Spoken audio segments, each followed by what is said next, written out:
आयोजन करता छात्रों को जो विषय वर्ग से है उनको पहले से धन्यवाद देना चाहता हूँ कि देश के सबसे महत्वपूर्ण मुद्दा जातिगत जनगणना के संदर्भ में उन्होंने आज ये आयोजन, ये युग भ्रांतियों का युग है और भ्रांति के युग में आज इस देश में सबसे ज्यादा भ्रांतियां फैलाई हैं। उदाहरण के तौर के ऊपर अभी योगेंद्र यादव जी ने कहा कि ये आरक्षण हम लोगों के अवसर था। ये भ्रांति पूरे देश के अंदर है। किसी भी अनरिजर्व कैटेगरी के व्यक्ति से आप बात करो तो 100% इस सवाल का उत्तर आएगा हाँ, आरक्षण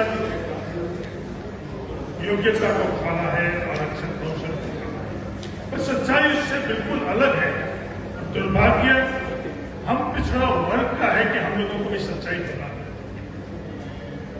हमारे खुद के परिवार के सदस्य कर्नाटका से नेत्रपाल जी ने पिछले 10 वर्षों से यूपीएससी परीक्षा का रियल डाटा, सैंपल डाटा नहीं, 10,000 व्यक्तियों का रियल डाटा का जब आकलन किया तो डाटा के अंदर क्या फाइंडिंग है कि ओबीसी वर्ग के छात्र अनरिजर्व ईडब्ल्यूएस के छात्रों से ज्यादा लिखित रिटर्न के अंदर नंबर लेकर आते हैं।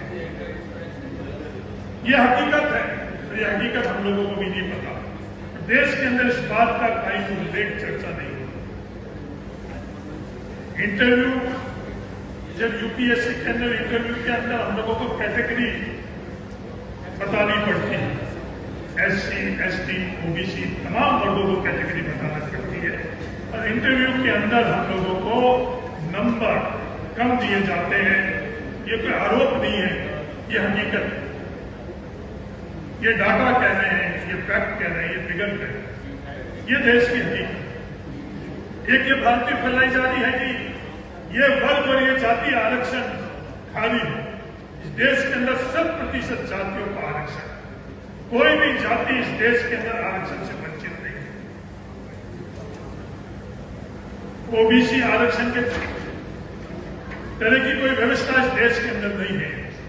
ये भ्रांति हम लोग खुद भी पालते हैं कि ओबीसी आरक्षण है, विशेष सरकारी नौकरी के अंदर ओबीसी आर्थिक पिछड़ों का आरक्षण है, जो इस देश के हर जाति का आरक्षण है, जो अनरिजर्व कैटेगरी का हर जाति को भी वो आरक्षण का अधिकार है, वही आरक्षण का अधिकार पिछड़ों को।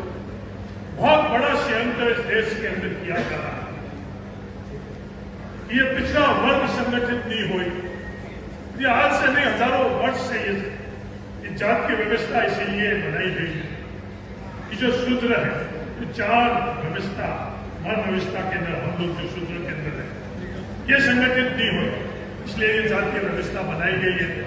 और आज भी ये भ्रांतियां फैलाई जा रही है कि आपस में कैसे उलझा कर रखे, आपस में कैसे विवाद कर रखे, और वो सोच आज सफल हो चुकी है इस देश के अंदर। ये अपने लोगों को स्वीकार करें। उदाहरण के तौर के ऊपर हमारे देश में बिहार और यूपी के अंदर एक पिछड़े वर्ग की आवाज उठी और उस आवाज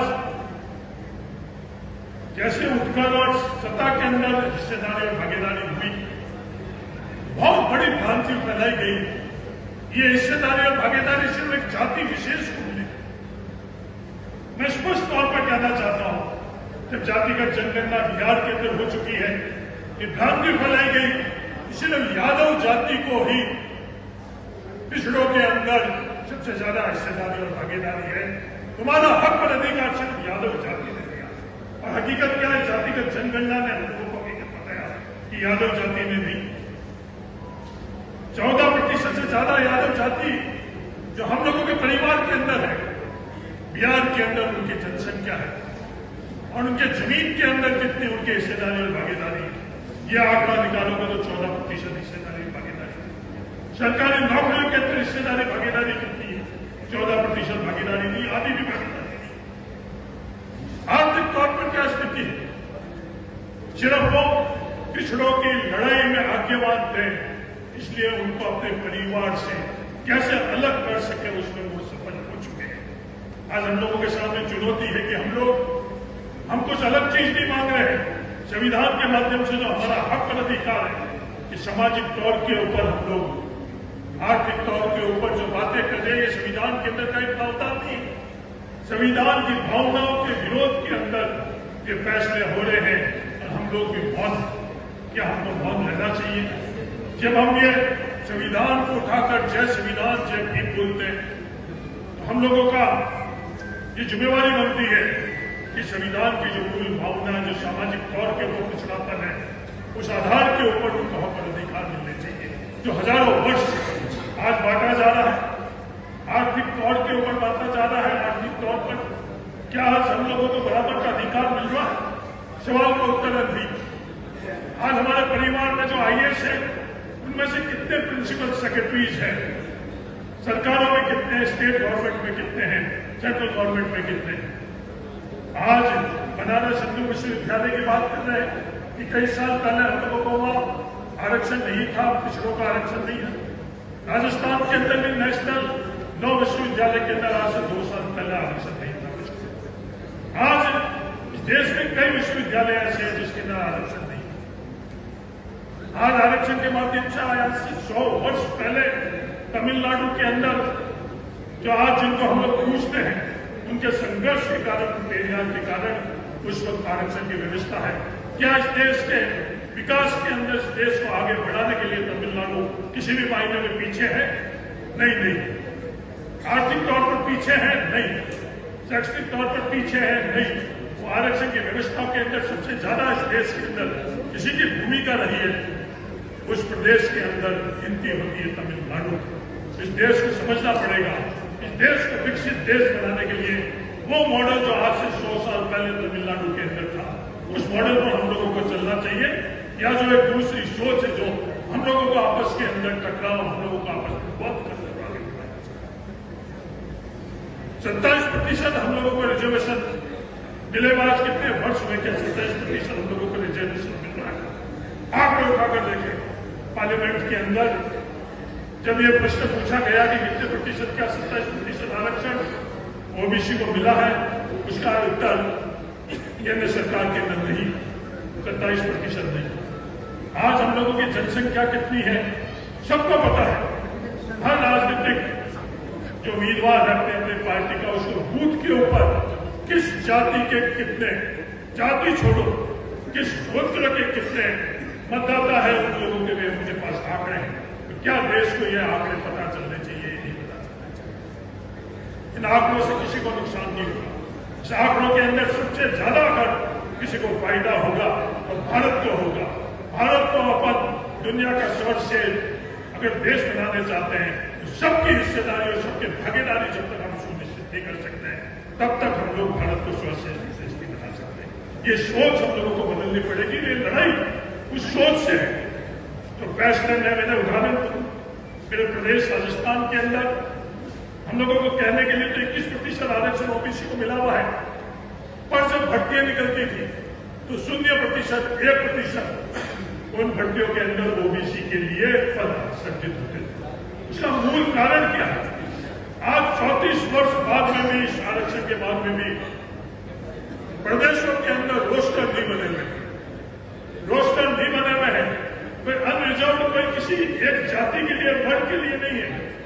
अनरिजर्व योग्यता के आधार के ऊपर जो बाकी बचे हुए हैं, उन सभी के लिए, जो मेरिट के अंदर जो आगे रहते हैं, उन सभी के लिए, चाहे वो एससी का हो, चाहे एसटी का हो, चाहे ओबीसी का हो, चाहे अनरिजर्व के लिए, उन सभी के लिए वो कैटेगरी के अंदर वो प्रावधान है। पर दुर्भाग्य हम लोगों का इस तरह के नियम बनाए जा रहे हैं जिससे हम लोगों के लिए उस हिस्सेदारी भागीदारी ये बहुत बड़ी चर्चा होने की, जो निर्णय हो रहे हैं, निर्णय में हम लोगों की हिस्सेदारी और भागीदारी क्या है?